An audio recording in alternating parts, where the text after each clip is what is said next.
Você já pensou na possibilidade de criar trilhas sonoras para filmes, videogames, criar músicas e efeitos sonoros, criar as vozes de personagens de desenhos animados? Se você já pensou, ou até se nunca pensou, mas gostaria de saber um pouco do que você precisa para começar, mesmo que seja do absoluto zero, e chegar a criar a sua primeira trilha sonora, fica aqui comigo que eu vou te dar 11 dicas de equipamentos, softwares, dentre outras informações importantes que vão te auxiliar nessa busca, que vai te levar a criar a sua primeira trilha sonora.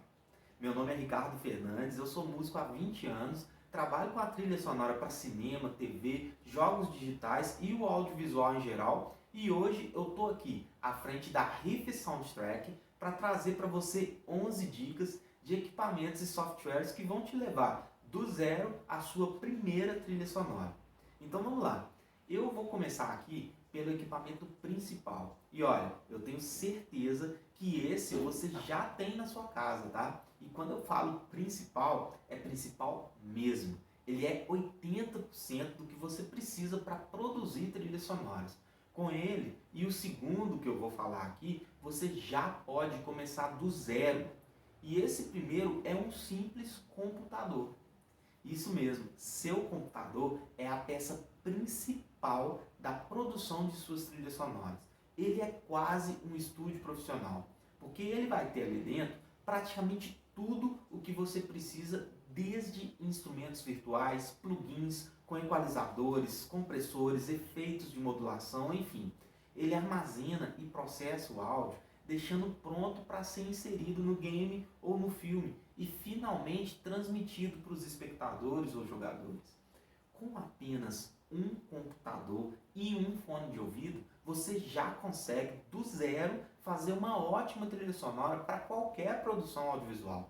Pode acreditar, tá? Hoje em dia, mesmo arquivos de alta resolução são facilmente processados por computadores atuais, de 5 anos para cá, por exemplo. Alguns desktops montados, as famosas CPUs, que é quando você compra cada peça em separado, de acordo com suas condições financeiras, e o objetivo que você vai ter com ele, já conseguem fazer um ótimo trabalho. E o melhor, você pode também ir fazendo upgrades, né? E melhorando ele com peças mais atualizadas e melhores à medida que for necessitando, sem precisar gastar muita grana com isso.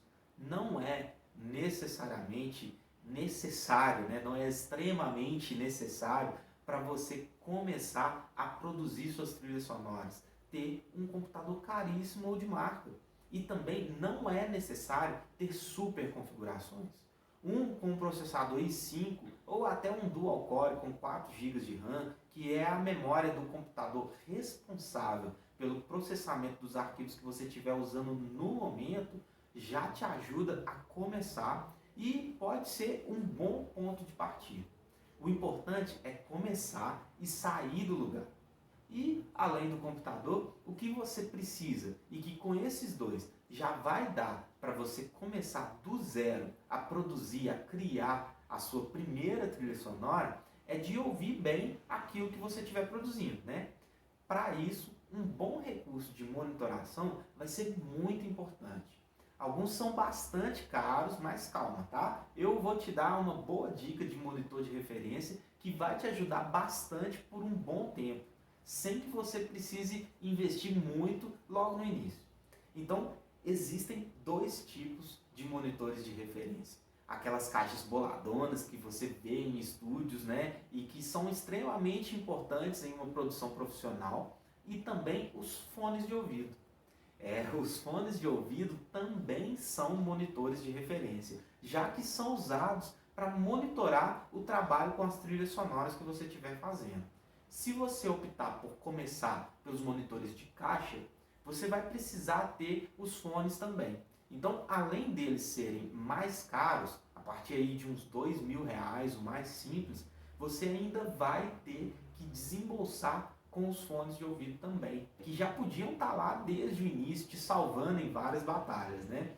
Um monitor deve possuir uma ótima extensão de frequências e tentar reproduzi-las de forma equilibrada e o mais flat possível, ou seja, com o mínimo de pendência para determinada faixa de frequência, o mais neutro possível nesse sentido.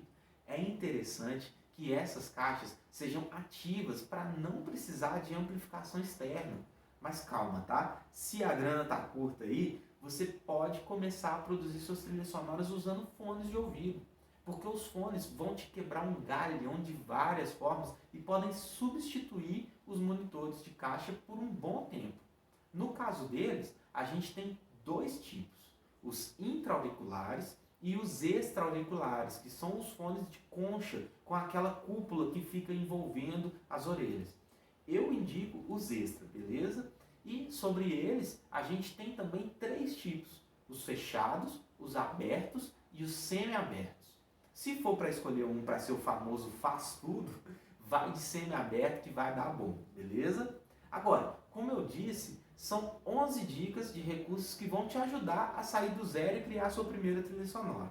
Com esses dois recursos simples e básicos que eu falei aqui, você já pode começar a produzir suas primeiras trilhas e ter ótimos resultados, como rolou comigo. A minha primeira trilha para um game foi usando apenas um simples notebook e um fone, e ainda chegou a ficar em terceiro lugar em um evento internacional.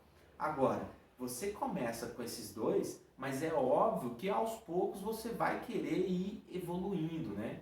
Tanto em qualidade quanto em matéria de fluxo de trabalho. E aos poucos você pode ir complementando seu set de equipamentos aí.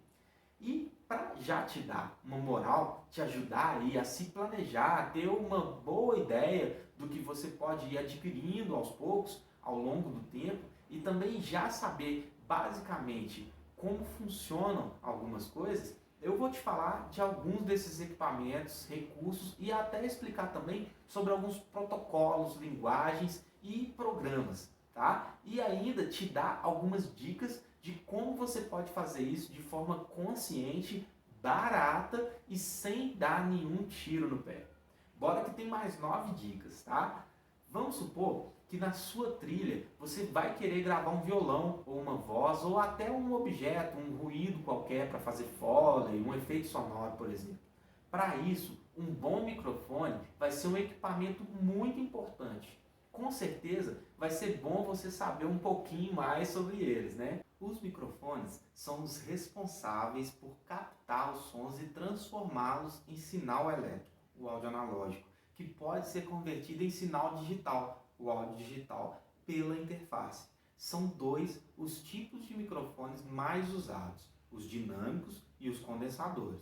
Os microfones dinâmicos são aqueles que possuem um diafragma que, ao contato com o ar, influenciado pelo movimento das ondas sonoras, vai vibrar e produzir um sinal elétrico que é captado por uma bobina que fica logo abaixo dela e é transmitido para a interface, para a mesa, para o aparelho de som, enfim. Eles são menos sensíveis à influência do som que os condensadores e você deve sempre adequar o volume da fonte sonora à sensibilidade de cada microfone, o que vai sempre determinar qual o tipo que você deve usar. Já os microfones condensadores possuem placas eletrificadas ou até um diafragma eletrificado e uma placa que, ao serem atingidas pela influência do som, vão produzir o sinal elétrico entre elas através da força de um capacitor.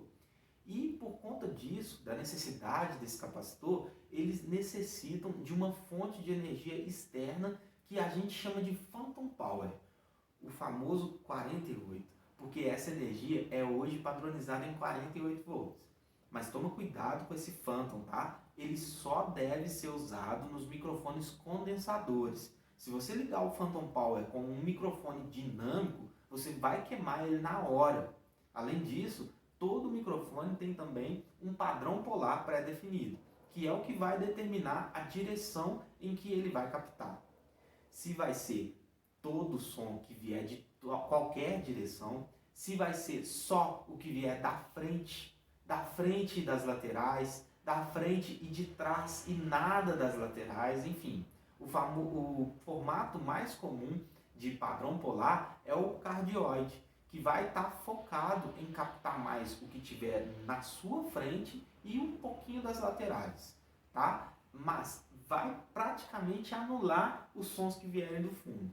E para fazer isso direito, né, com qualidade, tirar o melhor do seu microfone, do instrumento musical que você quiser gravar e poder manipular em seu computador, você vai precisar de uma interface de áudio. A interface de áudio é também um componente muito importante para a produção de suas trilhas sonoras. É ela que vai transformar, que vai fazer a conversão do sinal elétrico gerado pela captação do som, pelos microfones e captadores, em dados digitais e que assim vão poder ser manipulados pelo computador. Ela também pode ser de qualidade e ainda ter valores bem em conta. Uma interface de áudio, por mais básica que seja, deve ter, anota aí, hein? Pelo menos um canal de entrada para microfone e instrumento, que normalmente é o mesmo, tá? Um pré-amplificador, Phantom Power, que é o famoso 48, para quando você for usar microfones condensadores, saída para os monitores de referência e fones de ouvido e uma conexão de pelo menos USB 2.0. A resolução mínima que eu indico para gerar arquivos em alta qualidade e dentro do padrão de mercado é de 24 bits e 44.100 Hz, que qualquer interface bem simples já vai possuir, então você nem precisa se preocupar muito com isso, tá? O maior erro do iniciante é achar que vai precisar de cara de uma interface com vários canais. Talvez seja difícil perceber isso no início, mas vai por mim. Com apenas um canal, você já faz milagre. Com dois, já está mais que bom. E com 4 ou mais, né, é bem mais do que o suficiente. E você vai ver que raramente vai usar todos. Faz o seguinte, começa do começo. Agora, dentro de tudo isso que eu te falei, da interface de áudio, tem um item muito importante dela, que pode até ter passado despercebido aí no meio da fala toda. Só que eu sei que você foi esperto e anotou tudinho aí, né? Não deixou passar nada, né? Então, vale dar um destaque aqui para o pré-amplificador. Os pré-amplificadores têm a função de amplificar um sinal de baixo nível para um sinal de nível de linha, ou seja, dá um ganho de tensão, que é um ganho bem pequeno aos sinais elétricos, os sinais de áudio analógico, que entram no sistema preparando esse sinal para ser processado por equalizadores, compressores, efeitos, distorções e ou posteriormente ser amplificado. Pré-amplificadores externos, ou seja, gabinetes, aparelhos dedicados exclusivamente a esse fim, são bastante desejados e chegam até a fascinar a maioria dos produtores e engenheiros de áudio. Mas no universo do home studio, onde um fator essencial para determinar o que ter e o que não ter, o que comprar primeiro, onde focar o orçamento, que é justamente o nosso bolso, né? Eles não são tão necessários assim, porque a maioria das interfaces de áudio geralmente já possuem prés internos, bem eficientes, tá? Então, quando for adquirir a sua interface de áudio, dá uma focada, uma pesquisada, e aí fica atento à qualidade do pré dela, para já poder pegar 2 coelhos de uma vez só. Da mesma forma, um outro item que também cai nessa questão e que muitas vezes faz com que o iniciante pense ser algo extremamente necessário para começar, mas que não é, são as mesas de som. Todo estúdio tem uma, né? Mas no home studio é diferente. As mesas de som ou mixers são centros de controle de entradas, saídas e manipulação de sinais muito utilizados em estúdios, shows e eventos em geral. Algumas também costumam ter efeitos embutidos, mas a principal função da mesa é a de nivelar os volumes, de misturar, mixar o som que entra e sai. As DAWs, que são estações de trabalho de áudio digital, as Digital Audio Workstation, um tipo de programa que você deve ter em seu computador se quiser começar a produzir suas trilhas sonoras, fazem principalmente a função da mesa de som, porém sempre com relação ao áudio digital. Enquanto a mesa pode trabalhar tanto com o analógico quanto, no caso de alguns modelos específicos, o áudio digital. Mas isso, na real, não vai fazer nenhuma diferença prática no resultado final, tá? No caso das DAWs, você pode ter, além de outros tipos de visualizações na tela do computador, uma imagem exatamente igual à de uma mesa de som. Porque essa função dela foi baseada nas mesas de som. De forma eletrônica, de forma digital, ela vai cumprir o mesmo papel, que é misturar os elementos de áudio. Tá? Por conta de tudo isso, assim como os pré-amplificadores, as mesas acabam por não serem necessárias no universo do home studio. Mas veja bem, quando eu falo que não são necessárias, eu não quero dizer que não é legal você ter, que não vai te ajudar em nada, mas sim que, considerando uma listagem de equipamentos mais enxuta para começar a produzir suas trilhas sonoras, você consegue facilmente o mesmo resultado apenas usando a sua DAW.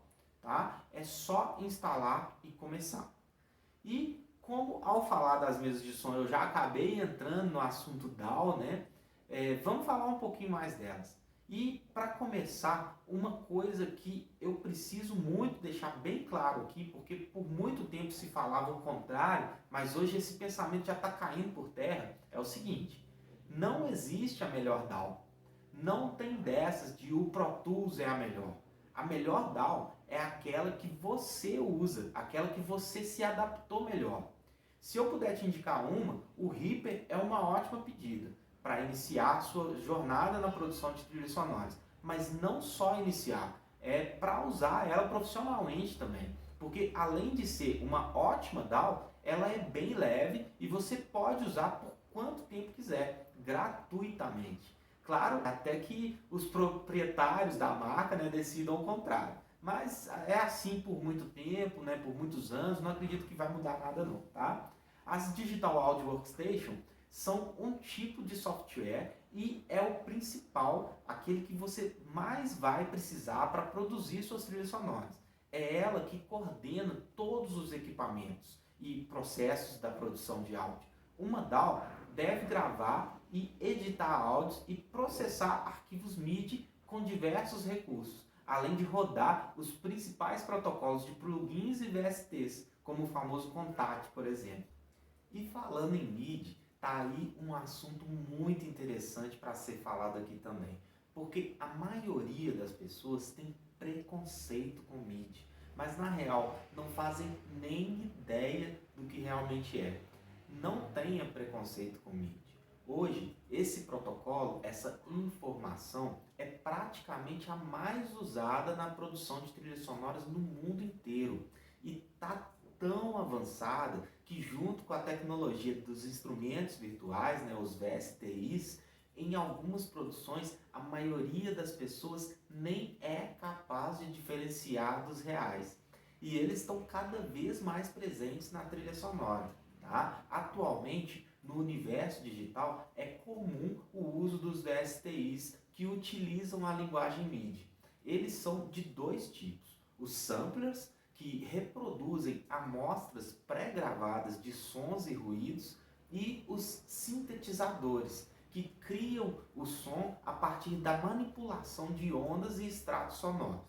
Normalmente, ao fazer as suas criações e edições, os itens gravados ou criados através da síntese sonora serão organizados à sua maneira, de forma a fazerem coerência com a sua criação, onde você vai trabalhar também no tempo em que cada amostra vai durar, no volume e na intensidade. Agora, uma coisa muito importante que eu preciso deixar claro aqui e que a maioria das pessoas caem nesse erro, tá? É o seguinte: MIDI não é som. Ele não gera nenhum sinal sonoro. MIDI são dados. É um conjunto de informações que as máquinas usam para se comunicar. Mais uma vez, definitivamente, MIDI não é som.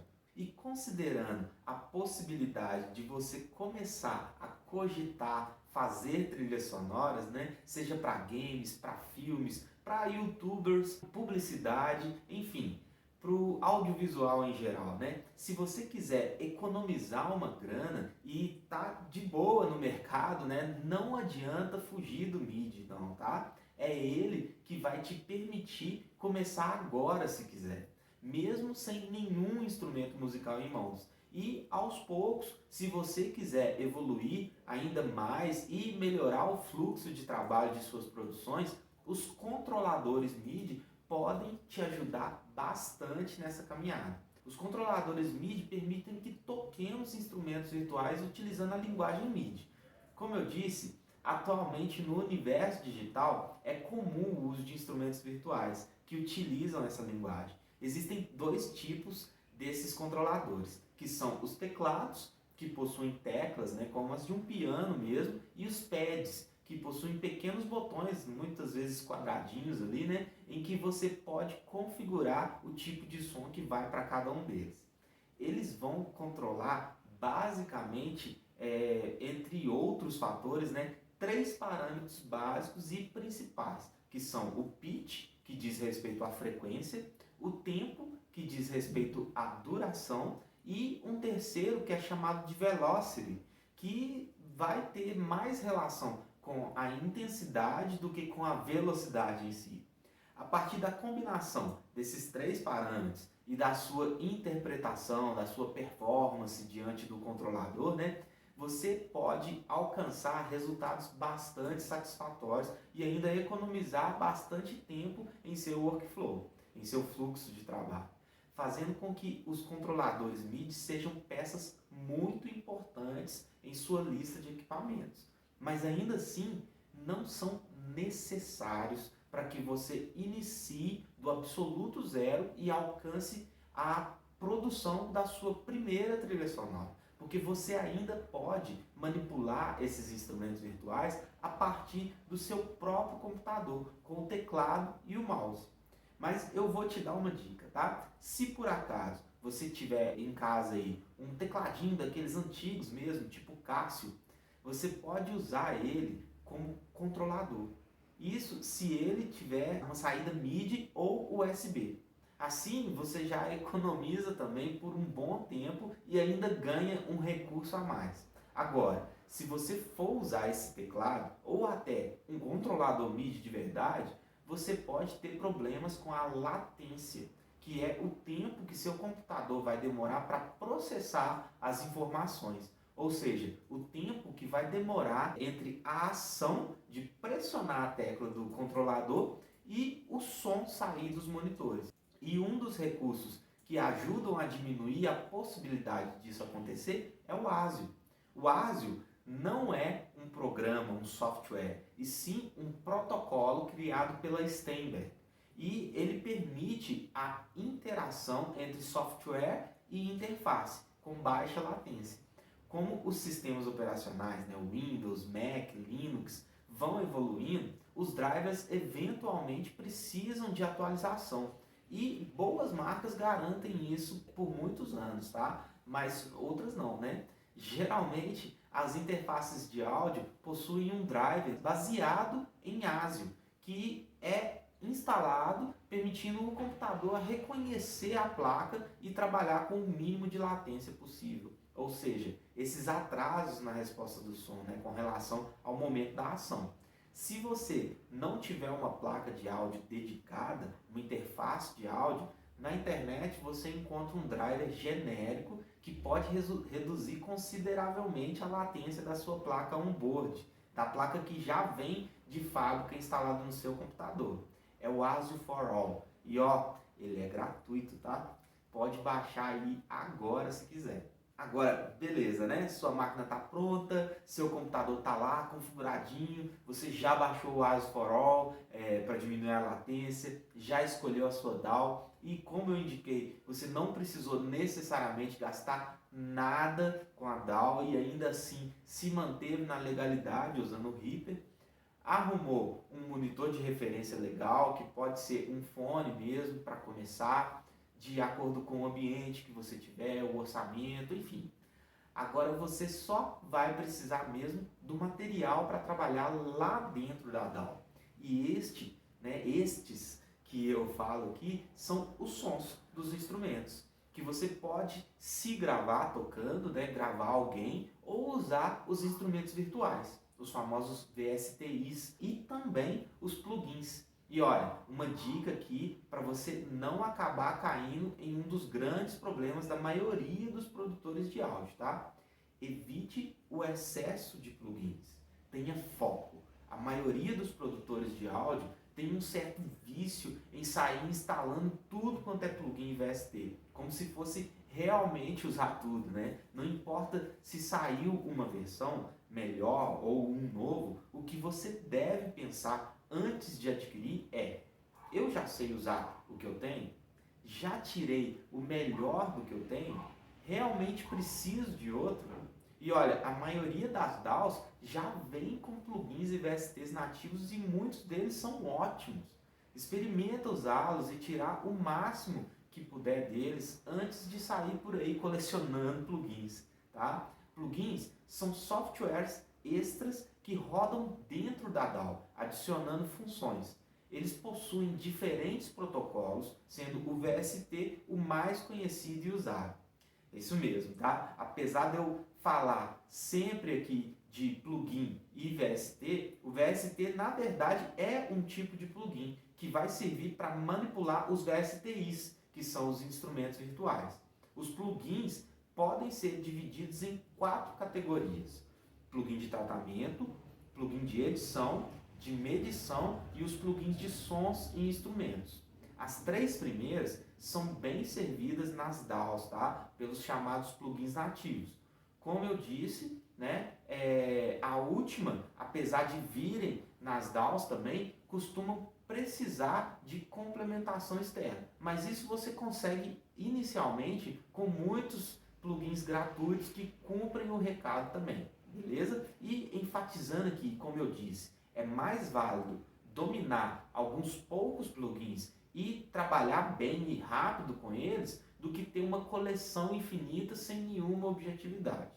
E com tudo isso em mãos e na cachola, né, ou mesmo que seja só com um computador básico e um fone de ouvido, como eu mesmo comecei, a vontade que dá é de já colocar as mãos na massa e criar a sua primeira trilha sonora, né? E eu aconselho fortemente que você faça isso mesmo, tá?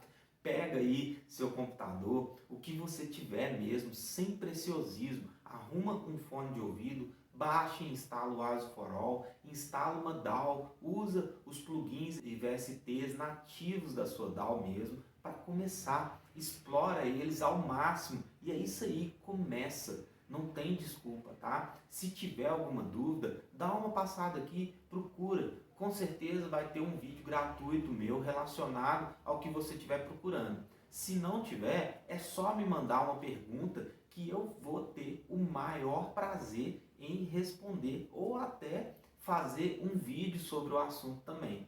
E é isso. Se não der para investir em um monitor bala agora, arruma um bom fone. Se ainda não der para ter uma interface, vai de ASIO for All e vai usando plugins e VSTs mesmo. É bom que você fica fera neles e isso vai te ajudar a depois aprender com maior facilidade outros que você comprar, por exemplo.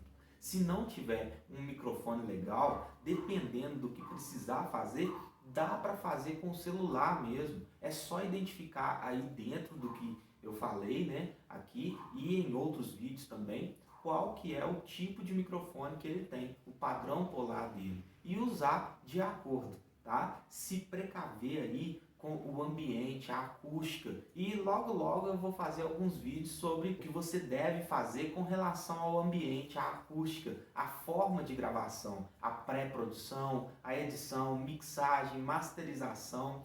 Vou falar um pouco de tudo isso aí também, beleza? E para finalizar aqui, algumas coisinhas, né? Mais algumas dicas aí que você pode também ir implementando para ir cada vez mais facilitando as coisas, otimizando os processos e os resultados. Tem alguns acessórios que vão ser importantes também, né? Algumas ferramentas extras que vão salvar a sua vida por aí. Além dos componentes principais que você vai precisar aí para produzir as suas trilhas sonoras, começando do absoluto zero mesmo, existe uma série de acessórios que são necessários ou até facilitam o trabalho. São vários desde afinadores eletrônicos, porque por mais que você tenha um ouvido sensacional, né, você vai precisar deles para manter a precisão da afinação dos instrumentos, que é imprescindível, né? E diferente de quando a gente toca em um ensaio, em um show para namorada ou sozinho, em uma gravação, em uma produção de áudio, você vai precisar afinar o tempo todo, a cada momento e com muita precisão, beleza? Ó, mais para frente você vai querer também ter uns pedestais. Cabos são imprescindíveis, né? Também para, obviamente, ligar uma coisa na outra. Plugs, conectores, o pop filter que vai proteger a cápsula do microfone de sopros, né? De alguns ruídos que podem ser gerados pela fala, né? Alguns ruídos indesejáveis. E um que eu já falei lá atrás, mas que eu vou falar aqui também, porque não deixa de ser um acessório muito importante, já que ele não é imprescindível, porque você pode sim usar o mouse e o teclado do próprio computador, mas que com ele você vai poder acelerar e bastante o processo todo aí. Esse recurso é o teclado controlador, né? O controlador MIDI, que vai te permitir tocar instrumentos virtuais usando a linguagem MIDI. E, bom, é isso aí. Mais uma vez, comece com o que você tiver, mas comece, aprenda, evolua, cresça, saia do zero e faça a sua primeira trilha sonora. Eu te ajudo.